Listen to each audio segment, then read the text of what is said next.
Welcome to EPG Pathshala. I'm Shuchandra Ghosh, Professor, Department of Ancient Indian History and Culture, University of Calcutta. The subject is Indian culture and the paper is Indian polity. Today I'll be talking on the Spanish system in ancient India. The more important learning objective of this topic is that if we have to understand the political system of early India, it is absolutely necessary to study the Spanish system described in the texts and practiced by the rulers. And secondly, to fathom the necessity of espionage in the affairs of home administration as well as in the foreign policy. All the kingdoms or all the dynasties in ancient India had their own system of espionage system. And we find that the earliest mention of spying can be found in the Rig Veda. Particularly when we look at the sources, it is the different kinds of texts which give us an idea. The word Sparsha is the oldest name for spies referred to in the Rig Veda. Our epics, for example the Ramayana and the Mahabharata and some of the Puranas, present a remarkable form of well-devised description of the art of spying, and it is important to note that you have the epithet Choro Chokshu, which was very common in later texts, but it was used for the first time in the case of the Ramayana. Now, when we are talking of a Spanish system, the texts on Arthashastra, Dharmashastra and Niti Shastra have not only mentioned the art of spying, but they have also established it as an important political institution. Home administration in ancient Indian polity was called Tantra and foreign policy was termed Avapa. Megasthenes, who visited the court of Chandragupta Maurya, has described the spies as overseers, and who was assigned the duty of watching all that went on the making of reports secretly to the king. You know that Megasthenes' Indica actually it was not found in full, and it has been recorded by three authors, Orion, Strabo and Diodorus Siculus. Now when we are talking about spying, we have a reference to spying in texts on statecraft. And the first statecraft that comes into our mind is, of course, Kautilya's Arthashastra. The prominence of the institution of spying in ancient Indian politics may well be understood from the treatment of the subject by Kautilya. Kautilya's Arthashastra is undoubtedly the greatest work of all the texts on polity in ancient India. In as many as 50 chapters out of total 150 chapters of the Arthashastra, Kautilya has referred to spying. And among these 50 chapters, we have absolutely 9 chapters which talk about only spying. So this shows the importance given by Kautilya to the art of spying. If we look at the post-Kautilyan authors, for example, Kavandiki, that is Kavandiki's Nitisharo, and Somadeva Suri, his Nitivakyamritam, they were ardent followers of Kautilya and devoted also chapter on spying in their respective works. Like, as I mentioned earlier, Nitisara and Nitivakyamritam. When we look at this text, we find that there are numerous words used for spy in text. So it is not only just Chara, Charachakshu, it's not that. We have a number of words. Out of this, if you look at this 12 words, you can see that it's called Yatharvana, Pranidhi, Apasarpa, Chara, Guptachara, and Guptachara is a very common word which has lived up to the present days. Then Sparsha, Gurha Purusha, Pratikshaka, Guptagati, Mantra Gurha, Hitaprani, Yoga Purusha, and there are many others. So by looking at these names, you can understand that the importance of spying in the monarchical form of structure. Now let us see how the classifications of the secret agents were done in the Arthashastra. For example, we have two categories mentioned in the Arthashastra. One is Samstha and the other is Sanchara. Samstha means the spies who actually worked from a particular place. They were actually stationed in a place, and we have 5 categories: Kapatika, Udasthita, Grahapatika, Vaidehaka, Tapasa. we will mention the work of these spies later on.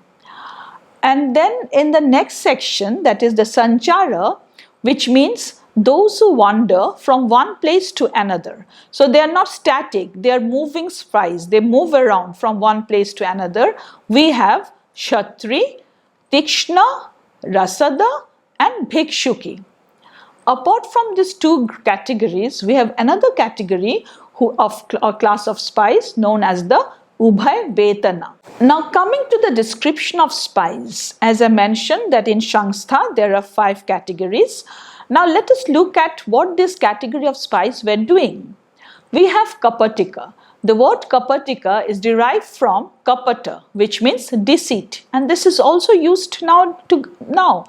A Kapatika or fraudulent disciple is a skillful person capable of guessing the mind of others and reported to the king and the mantra to whom they were responsible whatever evil they noticed in any persons. Then the next is the Udashita. An Udashita is a recluse person who is one initiated in asceticism and possessed of foresight, and he is very pure in character. Basically, they were degraded ascetics but were still endowed with lot of good intelligence and honesty. So this to go to places and act as an ascetic and take out information from the people. The third is the Grihapatika. Grihapatika is a householder or a cultivator, who is a cultivator, not very well to do in his profession, fallen, but possessed of foresight and pure character. So purity was one very important characteristics which this spies had. Then this spy shall carry on the cultivation of land allotted to him for the purpose. Out of the profits that he gets, he maintains other cultivators for spying under him and provide them with subsistence and lodging. That is, he is to engage people to act as a spy and he is to pay them for that. Then we have the next category, which is a very important category of the Vaidehikas. Vaidehikas were petty merchants or ordinary traders, and they also were supposed not very doing well in their career, and so they too, it is said in the text that they possessed foresight and pure character, and then they act as a disguise of a merchant. So this spy shall carry on the work of the merchandise, the things on the lands allotted to him for the purpose. They'll move from one place and carry these merchandises and try to gather information about what is going on in the country. The fifth is the Tapasa. Tapasa is a spy under the guise of an ascetic. We know with Taposh or Tapasa. So they were the hermits with a shaven head or with matted hair, practicing austerities. They could impress upon the gullible that he is a great seer and thus becomes the center of intelligence work. So they actually took the cover of a mendicant, whereas they were not actually a mendicant. Now coming to the next category of the Sancharas. Among the Sancharas, we have Satri. Satrins or classmate spies are to be recruited from those orphans who are to be necessarily fed by the state and are put to study science, palmistry, sorcery, the duties of the various orders of religious life, and the reading of omens and augury. The second category of Sanchara are the Tikshna. Tikshna or fiery spies are to be recruited from those brave men of the country who are reckless in their own life. They can confront any kind of fear, any kind of animal, for example, elephants and tigers in a fight, mainly for the purpose of earning. So they were just carefree. Then we have Rasada. Rasada or poisoner of spies are to be recruited from those who have no trace of filial affection left in them and who are very cruel and indolent. The fourth is the Bhikshuki. A Bhikshuki is a woman ascetic, and normally they are poor widow of Brahmana caste, very clever and desirous of earning her livelihood. So they disguise themselves as a Bhikshuki or a nun, and they also went to the houses of people, shaved their heads and thus could impress people. Now, apart from, as I mentioned earlier, that apart from Samstha and Sanchara, we have another category called Ubhay Vetana. It is very interesting because here we find that they were recipients from two states. They were engaged by the Vijigishu, that is king. Vijigishu king means a king who is desirous of conquering, who has the desire to conquer the earth. So he wants that he should get information from other states. So he sent this person who is employed under him, and then that person gets employment in the other state also. So they are known as Ubhay Betana.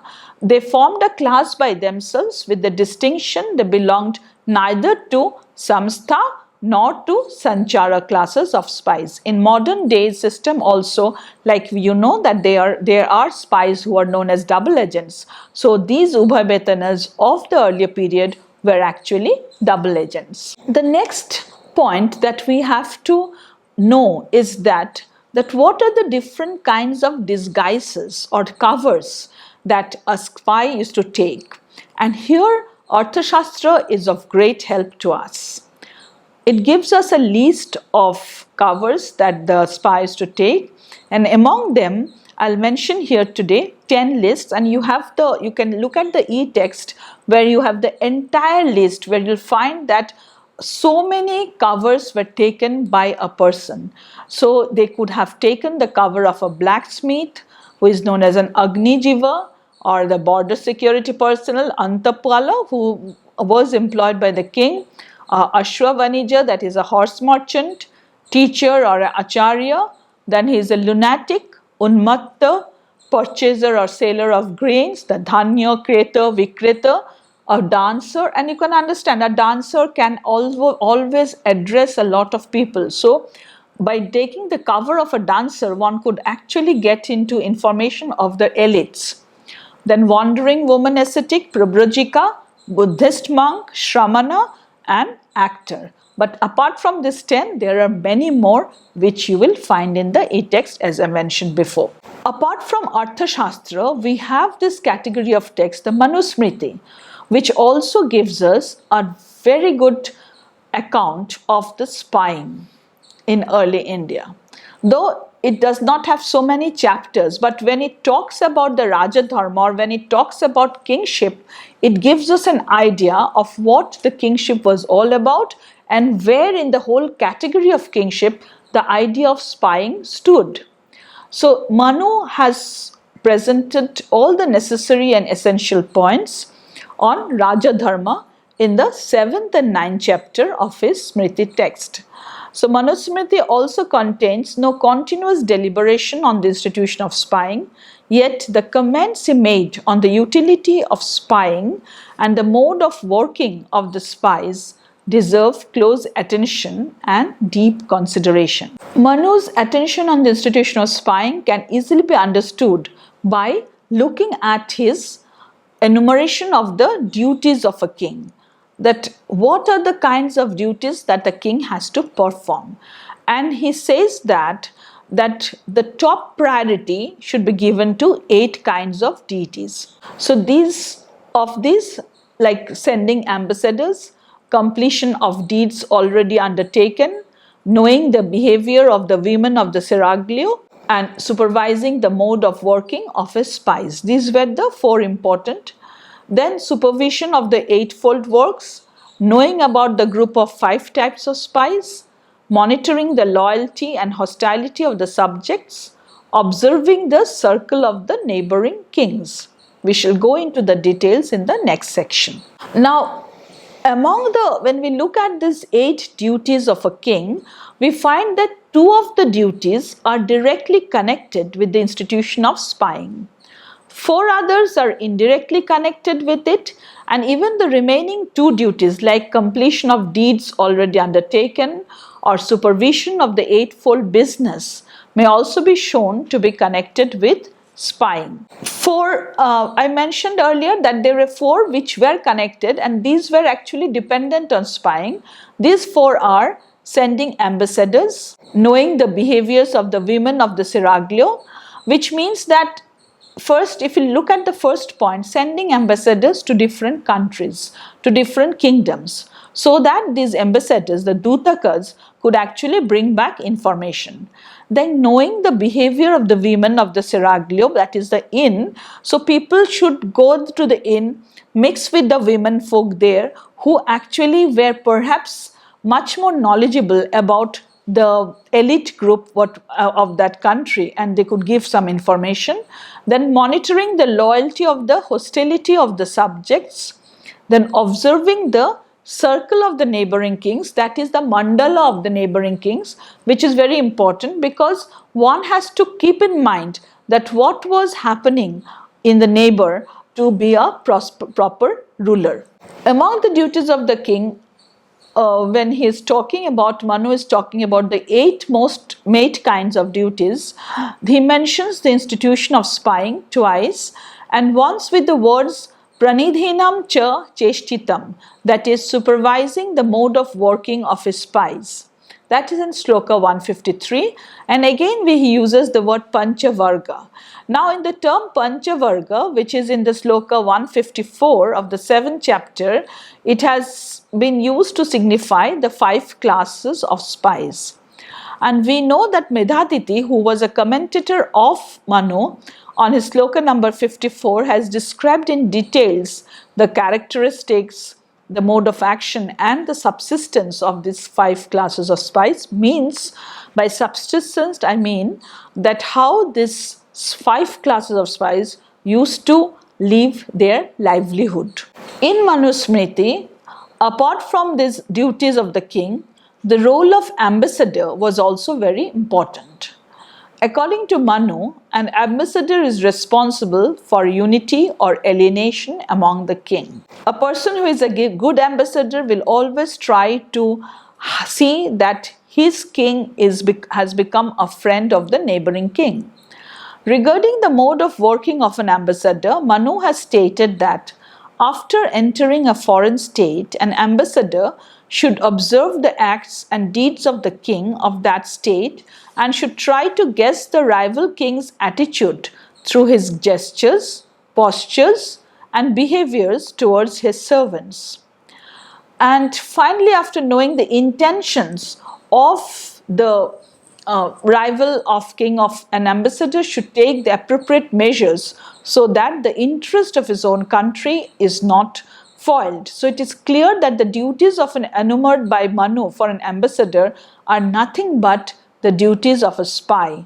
So he has to keep tab on all the activities that was going on in the country where he is the ambassador. The next section which I will talk about is qualifications of a spy. How a spy was appointed. It is natural that it is a very important job. So naturally, for an important job, you cannot recruit person like that.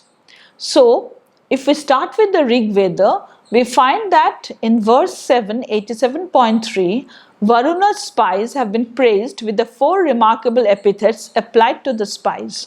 What are these? That a spy is wise, he is holy, he is skilled in sacrifices, and in the furtherance of the praise of songs of the prudent. So these are the 4 qualifications of a spy. The Ramayana, on the other hand, contains many references to the institution of spying. Ravana's spies are mentioned as Pratyayiko, that is faithful, Shura or heroic, Dhira or unperturbed, and Ashadhyasa or fearless. So these are very important. That is, a spy has to be loyal, he has to be very faithful, he has to be heroic, he has to be very cool, he cannot be a very hot-headed person, and he should be fearless. Now from Ramayana, if we shift to Mahabharata, we find that it gives us another kind of qualifications. It should resemble the bodily formation of an imbecile, a blind or a deaf person. That a spy can always, like a blind person could take the cover of a spy or a deaf person. They should be able to tolerate hunger, thirst and diligence. For example, a spy could have to be sent to far away places where no food is there. So naturally he has to stay back hungry for a long time. So that has to be a very important qualification. The spies should be learned and should stand the test regarding their truthfulness, faithfulness and loyalty. And here you see there is a commonality between Ramayana and Mahabharata, because fearfulness, faithfulness, truthfulness and loyalty, these are the basic qualifications of a spy which both the Ramayana and the Mahabharata talk about. Now Arthashastra. Arthashastra gives us an elaborate, because as I mentioned that it has chapters on spying, so it gives us elaborate descriptions on spying. So on many contexts it has referred to. For example, a Kapatika spy should be a skillful person, able of guessing the mind of others. An Udhasthita or a Grihapratika and a Vaidhika should be possessed of foresight and pure character. A Tikshna spy should be a brave and desperate person, reckless of his own life. A Rasada spy should be selected from the persons who have no trace of filial affection left in them and who were very cruel and indolent in nature. From Arthashastra, we move on to Kamandiki. And Kamandiki's Nitisharo, as I mentioned earlier, and you all know that it is much borrowed from the Arthashastra, and Kamandiki also identifies certain qualities of a spy. For him, persons capable of understanding the minds and gestures of others, having good memory, could be a spy. He should be mild in temperament, having capacity of speedy movement, which means that if he is in a position that he'd be getting caught, so he can fly away. Then painstaking, diligent, expert, influential, and these people are therefore fit to be appointed.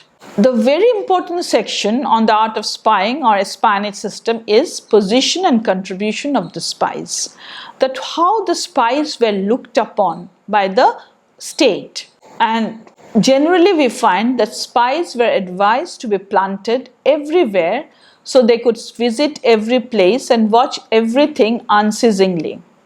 They are considered one of the 8 limbs of the army, the Anga of the army.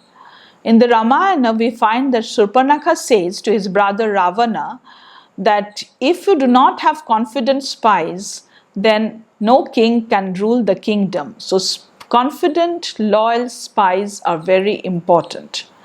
Kautila has also given very high position to the spies.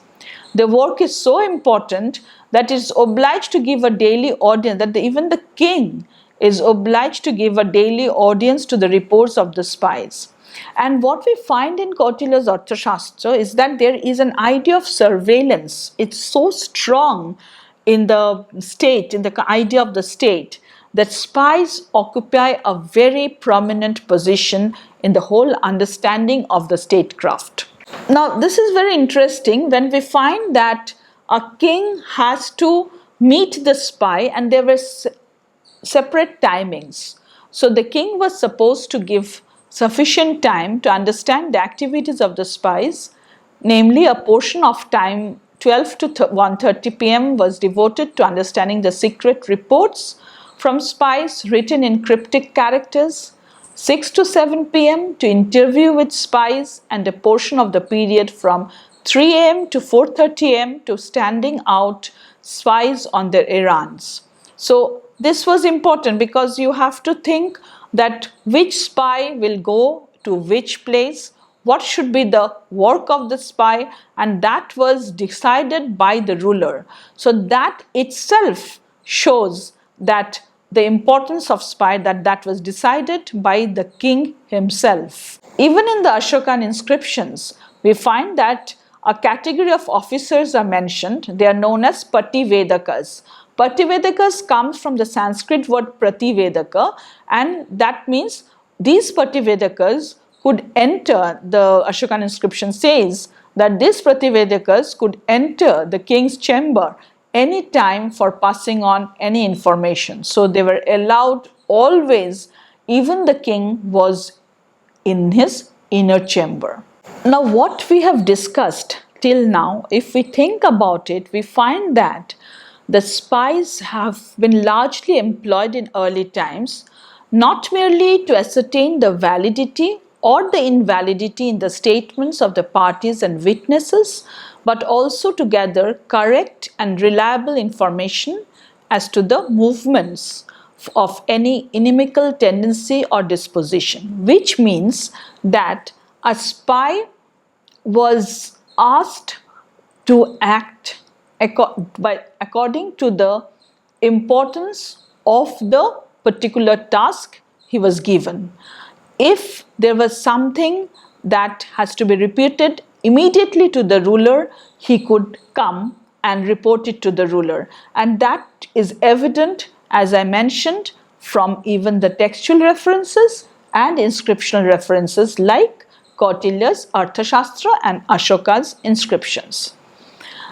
Then what is important about Kautilya's Arthashastra is that it gives us an institutionalized form to the secret service to maintain and to watch over seducible and non-seducible elements in the state.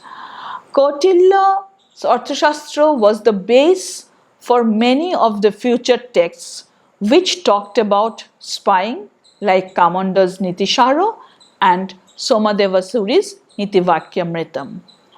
Secret agents also provided many important information not only from the own land but also in the foreign countries. We have found that when we look at the covers, the guises the spies had to take, that secret agents actually belong to all walks of life. So a cobbler could be a secret agent, a karmakara, a blacksmith could be a secret agent, a mendicant could be a secret agent, a dancer could be a secret agent, an actor could be a secret agent. So each profession, each walk of life could be used to act as a secret agent. And particularly the political, military, economic or social life could have been utilized. They were achieving high position in the state and were considered as the eyes and ears of the king. In the beginning, we have seen that they were known as Chorochokshu, right from the Ramayana to other, that they were eyes and ears of the king in the other texts.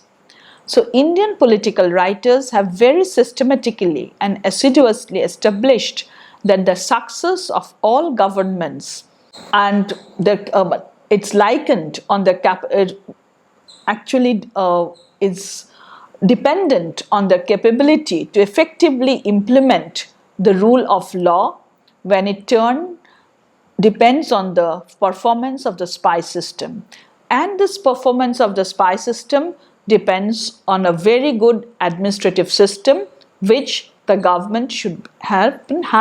And here Kautilya's Arthashastra, if we read our Kautilya, we find, and if we compare it with perhaps if it talks about a portion of Kautilya, talks about the Mauryan period, we find that there the spy system was immensely successful. If you want to have more information, please visit EPG Pathshala, and there you will find all details of the e-text and other information also. Thank you.